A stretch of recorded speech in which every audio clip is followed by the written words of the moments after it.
এর পূর্বের ভিডিওতে আমরা বুয়েট 19-20 আসা 1 থেকে 5 অর্থাৎ প্রথম পাঁচটি প্রশ্নের সমাধান আমরা করেছিলাম। আজ আমরা পরবর্তী 5টি প্রশ্নের সমাধান নিয়ে এসেছি। এখানে আমরা দেখতে পাচ্ছি আমাদের প্রথম প্রশ্নে বলা হয়েছে যে 150 গ্রাম ভরের একটি ক্রিকেট বল এটিকে 12 মিটার পার সেকেন্ড বেগে গতিশীল হয়ে একটি ব্যাট দ্বারা আঘাত করার ফলে বলটি 20 মিটার পার সেকেন্ড বেগে ফিরে আসে। অর্থাৎ মনে করো আমি এইদিকে একটা বল, সে 12 মিটার পার সেকেন্ড বেগে গতিশীল ছিল এবং এখান থেকে আমি একটা ব্যাট দ্বারা আঘাত করা হয়েছে, তাহলে বলটা কি হলো, ঠিক এইদিকে 20 মিটার পার সেকেন্ড বেগে পেছনে ফিরে আসলো। বলা হয়েছে বলটির ওপর ক্রিয়ারত বলের ঘাতের সময়কাল অর্থাৎ টি এর মান যদি 0.01 সেকেন্ড হয়, বলা হয়েছে বলটির ওপর ব্যাটের গড় বল কত। এখন আমরা জানি এফ সমান এম ডিভি বাই ডিটি। এখন ডিভির মানটা কত, এখন খেয়াল করো আমরা দেখতে পাচ্ছি এই যে 12 এবং 20, তো উভয় ডিরেকশন হচ্ছে ভিন্ন দিকে, অর্থাৎ 12 মিটার এই দিকে, তাহলে 20 মিটার হচ্ছে এইদিকে। এখন ডিভি বলতে আমরা যেটা বুঝি সেটা হচ্ছে ভি মাইনাস সিও। তার মানে খেয়াল করো আমরা যদি এই দিকটাকে যদি পজিটিভ ধরে নেই তাহলে এই দিকটাকে অবশ্যই নেগেটিভ ধরতে হবে। তাহলে আমরা পেয়ে যাব 12 মাইনাস 20 মাইনাস -12 অর্থাৎ 32 মিটার পার সেকেন্ড। তাহলে আমরা এখানে এম আমরা দেখতে পাচ্ছি এম হচ্ছে 150 গ্রাম, মানে হচ্ছে 0.15 কেজি ইন্টু হচ্ছে 32 এবং ডিটি মান আমরা দেখতে পাচ্ছি 0.01 সেকেন্ড। তো আমরা যদি এখানে ক্যালকুলেশন করি আমরা অ্যান্সার পেয়ে যাব 480 নিউটন। তো এই ছিল আমাদের প্রথম প্রশ্নের সমাধান। আমরা চলে যাব দ্বিতীয় প্রশ্নে। আমরা দেখতে পাচ্ছি বলা হয়েছে পৃথিবী পৃষ্ঠে একটি নাইট্রোজেন অণুর বেগ 0 ডিগ্রি সেলসিয়াস তাপমাত্রায় উক্ত গ্যাসের আরএমএস বেগের সমান। যদি নাইট্রোজেন অণুটি অন্যান্য অণুর সাথে সংঘর্ষ ছাড়া সোজা উপরের দিকে উঠে যায় তাহলে অণুটি কত উচ্চতায় উঠবে। আমাদের দেওয়া হয়েছে নাইট্রোজেন অণুর ভর হচ্ছে m সমান 4.65 × 10⁻26 কেজি এবং k এর মান দেওয়া হয়েছে 1.38 × 10⁻23 joule per kelvin per molecule, অর্থাৎ আমাদের বোল্টজম্যান ধ্রুবকের মান দেওয়া হয়েছে। খেয়াল করে বলা হয়েছে পৃথিবী পৃষ্ঠে একটি নাইট্রোজেন অণুর অর্থাৎ এক মূল নয়, একটি মাত্র বেগ দেওয়া হয়েছে 0 ডিগ্রি সেলসিয়াস তাপমাত্রায় উক্ত গ্যাসের আরএমএস বেগের সমান। তাহলে আমরা আরএমএস বেগটা বের করে ফেলি। এখন আমরা জানি সি আরএমএস, আমরা যে ফর্মুলাটি শিখে এসেছি সেটা হচ্ছে √3RT ডিভাইডেড বাই এম। এখন খেয়াল করো আমরা এই এমটা বলতে যেটা বোঝাতাম সেটা হচ্ছে আমাদের আণবিক ভর এবং এই আর ছিল আমাদের মোলার গ্যাস ধ্রুবক, কিন্তু খেয়াল করো আমাদের এখানে বলা হয় জাস্ট একটার জন্য। তাহলে একটার জন্য আমরা এই ফর্মুলা ইউজ না করে আমরা করব হচ্ছে √3KT ডিভাইডেড বাই এম। এখানে কি হচ্ছে একটা গ্যাসের জন্য মানে বোল্টজম্যান ধ্রুবক, এম হচ্ছে একটা অণুর ভর, ঠিক আছে। তাহলে এখানে আমরা পাচ্ছি 3 ইন্টু, এখন কে এর মান হচ্ছে 1.38 10⁻23, টি এর মান হচ্ছে 0 ডিগ্রি সেলসিয়াস, তার মানে হচ্ছে 273 kelvin divided by M. M হচ্ছে কত আমাদের 4.65 10⁻26। তাহলে আমরা এখানে অ্যান্সার পেয়ে যাব 493.01 মিটার পার সেকেন্ড। এখন এই বেগ নিয়ে একটা গ্যাসের অণু পৃথিবী পৃষ্ঠ থেকে ঠিক এই দিকে উঠে যাবে। বলা আছে যে সে সর্বোচ্চ কত উচ্চতায় উঠতে পারবে, তো ধরে নেই আমরা হচ্ছে এই উচ্চতায় উঠবে। এখন এখানে খেয়াল করো যে আমরা নর্মালি যে সমস্ত মানে অনেকেই করবে যে ভি স্কোয়ার সমান ইউ স্কোয়ার মাইনাস 2gh, অর্থাৎ এখানে যেহেতু ভি এর মান 0 হবে সর্বোচ্চ উচ্চতায় ইউ স্কোয়ার বাই 2g দিবে অনেকেই, বাট এটা আমাদের গ্রহণযোগ্য হবে না। এর কারণ হচ্ছে যে আমরা জানি উচ্চতার সাথে সাথে আমাদের অভিকর্ষ ত্বরণের মান জি এর খুব চেঞ্জ হয়। এখন নর্মালি আমরা যদি 50 মিটার 100 মিটার পার সেকেন্ড বেগে নিক্ষেপ করি তাহলে সেটা যতটুকু উচ্চতায় উঠে সেটা সেই ক্ষেত্রে আমাদের জি এর মানের যে পরিবর্তন সেই পরিবর্তনটা খুবই অল্প পরিমাণে হয়ে থাকে। এই জন্য আমরা নর্মালি অল্প বেগে নিক্ষেপ করলে এই ফর্মুলাটা ইউজ করে থাকি, বাট যখন আমার অধিক বেগে নিক্ষেপ করব তখন কিন্তু আর আমার এই ফর্মুলাটি প্রযোজ্য হবে না, কারণ তখন জি এর মান কিন্তু আর কনস্ট্যান্ট আমরা ধরতে পারবো না, কারণ তখন মানটার পরিবর্তন একটু খুব বেশি আসবে। তো এই ক্ষেত্রে আমরা যে জিনিসটা কাজে লাগাবো সেই ক্ষেত্রে শক্তির সংরক্ষণশীলতা নীতি অ্যাপ্লাই করব। আমরা যদি গতিশক্তি এবং বিভব শক্তি উভয়ের সংরক্ষণশীলতা নীতি অর্থাৎ যান্ত্রিক শক্তির নিত্যতা অ্যাপ্লাই করি, আমরা পাবো যে পৃথিবী পৃষ্ঠে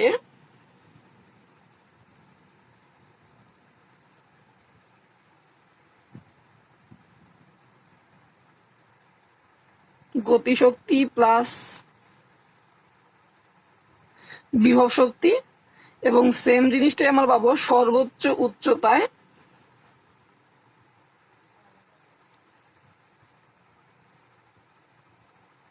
গতিশক্তি প্লাস বিভব শক্তি। এখন খেয়াল করো, আমরা পৃথিবী পৃষ্ঠে যে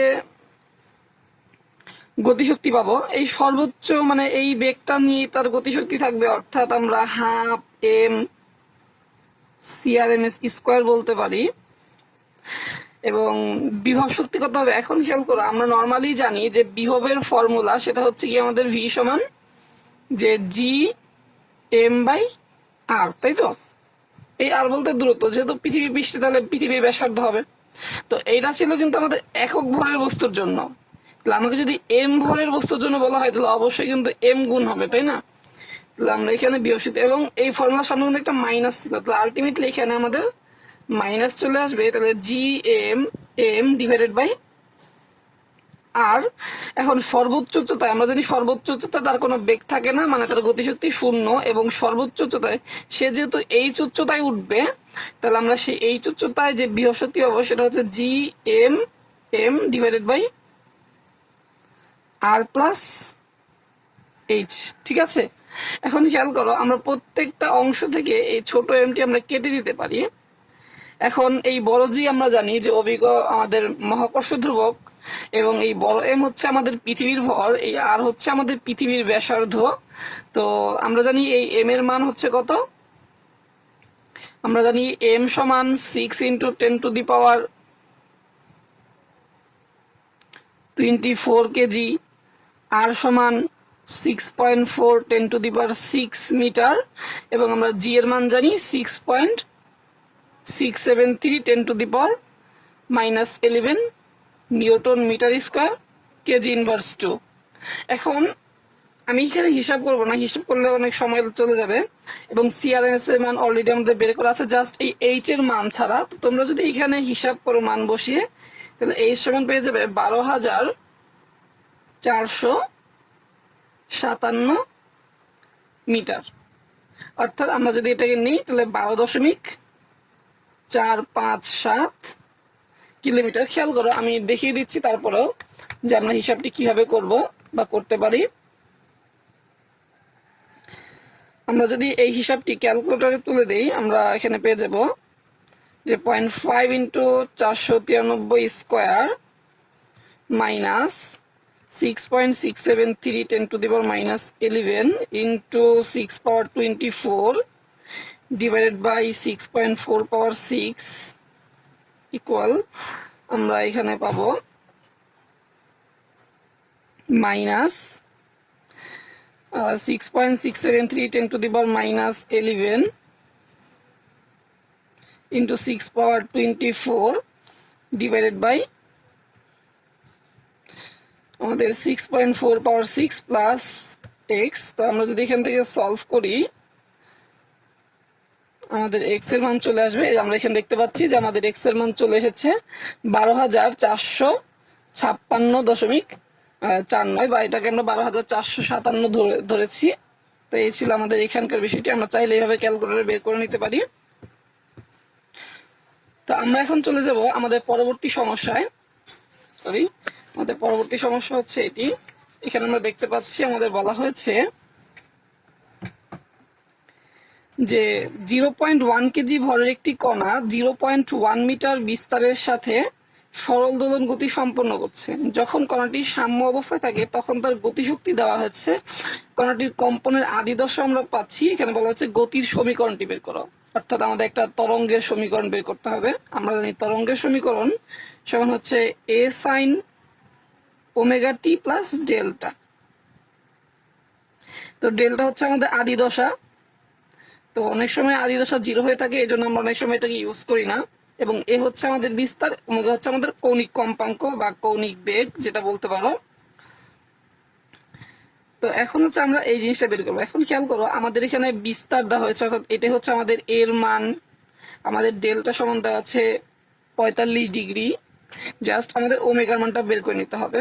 এখন আমাদের বলা হয়েছে গতিশক্তি সমান 8 × 10⁻³ জুল। এখন আমরা গতিশক্তি ই কে সমান আমরা জানি হাফ mv স্কোয়ার, এবং ভি সমান জানি আমরা হচ্ছে কি ওমেগা। তাহলে আমরা পেয়ে যাব হাফ এম ওমেগা স্কোয়ার, এবং হচ্ছে আমরা পেয়ে যাব এই স্কোয়ার, তাই তো, যে সর্বোচ্চ অবস্থানে। তো এখানে যদি আমরা বসে দেখি, আমরা হচ্ছে এখানে দেখতে পাচ্ছি যে আমাদের ইকের মান হচ্ছে 8 × 10⁻³ হাফ ইন্টু এম হচ্ছে আমরা 0.1 ওমেগা স্কোয়ার ইন্টু 0.1 স্কোয়ার। তাহলে আমরা এখানে যদি হিসাব করি আমরা পাবো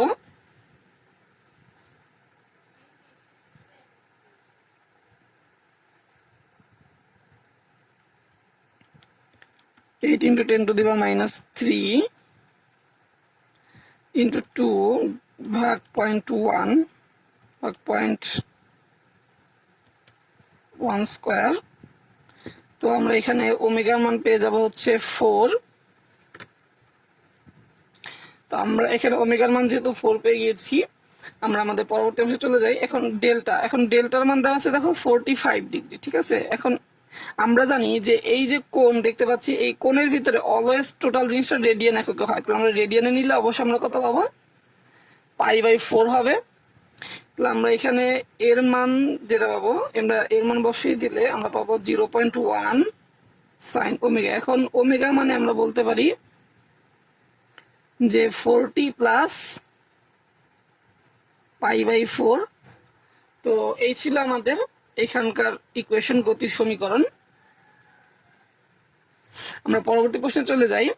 আমাদের এখানে বলা হয়েছে যে y সমান 0.1 sine pi into 100t minus x/7.5 অগ্রগামী তরঙ্গের সমীকরণ, যা 10⁻³ কেজি/মিটার কিউব ঘনত্ব একটি মাধ্যমের মধ্য দিয়ে চলমান। বলা হয়েছে প্রতি একক বর্গমিটার ক্ষেত্রফলের মধ্য দিয়ে প্রতি সেকেন্ডে প্রবাহিত তরঙ্গ শক্তি নির্ণয় করা। বলা হচ্ছে প্রতি একক বর্গমিটার ক্ষেত্রফলের মধ্য দিয়ে আমাদের প্রবাহিত তরঙ্গ শক্তি, অর্থাৎ আমাদের তীব্রতা। আমরা জানি তীব্রতা সমান হচ্ছে কি আমাদের যে প্রতি একক ক্ষেত্রফল। তীব্রতা হচ্ছে যে প্রতি একক ক্ষেত্রফলে যদি আমাদের আমরা W/A বলতে পারি, যে প্রতি একক ক্ষেত্রফলে আমাদের প্রবাহিত তরঙ্গ শক্তি।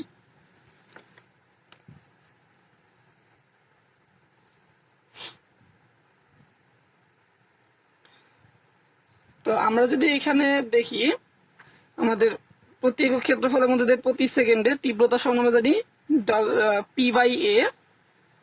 তাহলে আমরা এখানে পেয়ে যাব, আমাদের এখানে দেখতে পাচ্ছি যে আমাদের বিস্তার দেওয়া আছে। আমরা জানি যে তরঙ্গের, আমরা একটু আগেই দেখেছি আমাদের তরঙ্গের বিস্তারের সমীকরণ হচ্ছে y = a sin omega t, যেখানে a ছিল বিস্তার। তো ঠিক সিমিলার আমরা যদি দেখি এখানে, এটা হচ্ছে আমাদের কি এর মান এখানে আমরা পেয়ে যাই। তো আমরা এই জিনিসটাকে, এই যে ওমেগা টি, এখন আমরা জানি ওমেগা সমান 2πn বলতে পারি। তাহলে আমরা এই যে গতির সমীকরণ, সেটাকে আমরা a sin 2πnt plus 2πx/λ, এটাও কিন্তু আমরা বলতে পারি। এখন খেয়াল করো, এই যে এ বলতে আমরা যদি এই সমীকরণের সাথে মিলি, তাহলে আমরা এর মান পেয়ে যাব 0.1, এবং সবগুলাকে যদি আমরা SI ইউনিট ধরে নিই, তাহলে আমরা এখানে পেয়ে যাব 0.1 মিটার। আমরা এখানে পেয়ে যাব, খেয়াল করো, পাই ইন্টু 100t। তাহলে এইখানে পাইটি গুণ আছে, তাহলে আমাদের 2n সমান হচ্ছে আমাদের 100। তাহলে আমরা n সমান পেয়ে যাচ্ছি কত, 50। বলা হচ্ছে আমাদের যে মাধ্যম, সেই মাধ্যমের ঘনত্ব রো দেওয়া আছে, সেটা হচ্ছে 10⁻³ কেজি/মিটার কিউব। এবং বলা হয়েছে যে এখন আমরা যদি এই অংশটার সাথে দেখি যে 2π/x/λ, তাই তো, যে আমরা এখানে প্লাস মাইনাস দুইটাই হতে পারে। তো এখানে যেহেতু মাইনাস আছে তাহলে আমরা মাইনাসেরটাই কাউন্ট করব।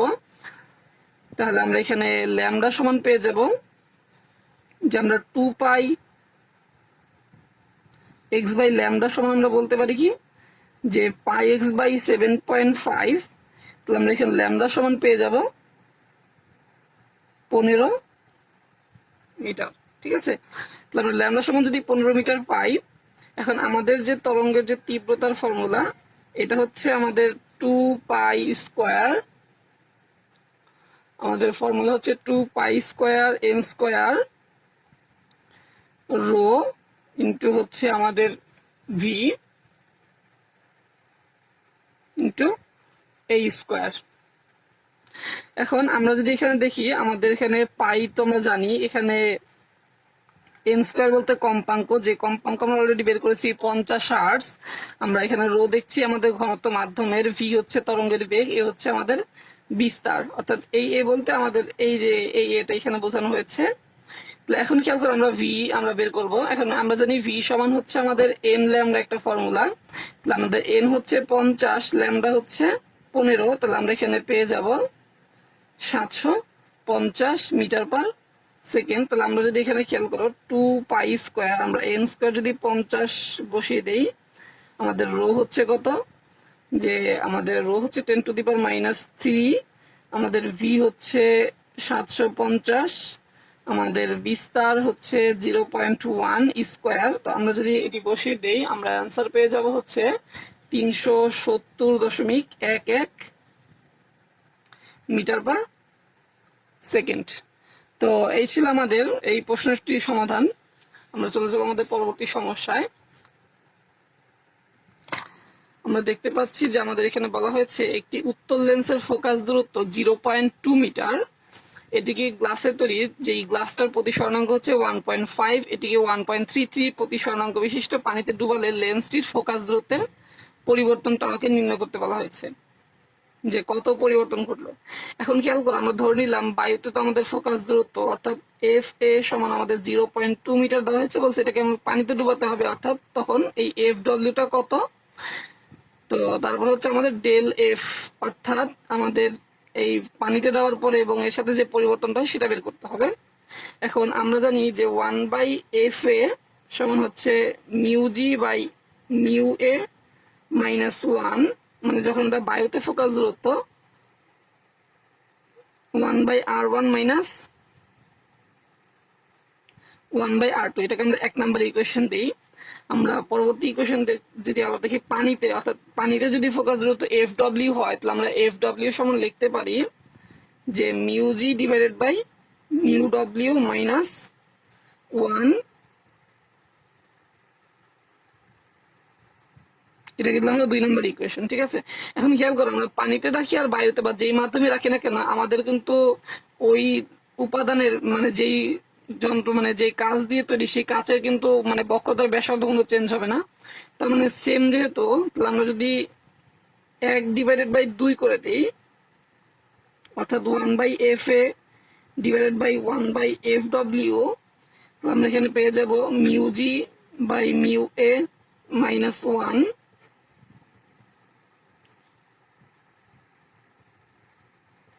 এটা পেয়ে যাবে, অর্থাৎ আমাদের এই সেম জিনিসটি কাটা যাবে। আমরা এখান থেকে বলতে পারি FW/FA সমান হচ্ছে, আমরা দেখো খেয়াল করো, μg হচ্ছে আমাদের 1.5। এখন μA আমরা জানি বায়ুর প্রতি স্বর্ণাঙ্ক আমরা 1 ধরে নিই। এখন μg হচ্ছে 1.5, μW হচ্ছে 1.33 মাইনাস হচ্ছে 1। এখন আমরা যদি এখানে হিসাব করি, আমরা FW সমান পেয়ে যাব হচ্ছে, আমরা এখানে হিসাব করলে আমরা এই অংশটার জন্য 4 পাবো, এবং FA সমান পাবো হচ্ছে কত, আমাদের আগের ব্যাসার্ধ 0.2 মিটার। তাহলে আমরা এখানে পেয়ে যাব 0.8 মিটার। এখন খেয়াল করো, যেহেতু আমরা 0.8 মিটার পেয়ে গিয়েছি, তাহলে সুতরাং আমরা বলতে পারি যে আমাদের ডেল এফ যেটা, সেটা হবে 0.8 মাইনাস 0.2, অর্থাৎ 0.6 মিটার। তো এই ছিল আমাদের এখানকার প্রশ্নটির সমাধান। তো আজ এই পর্যন্তই, সবাই ভালো থাকবে। আসসালামু আলাইকুম ওয়া রাহমাতুল্লাহ।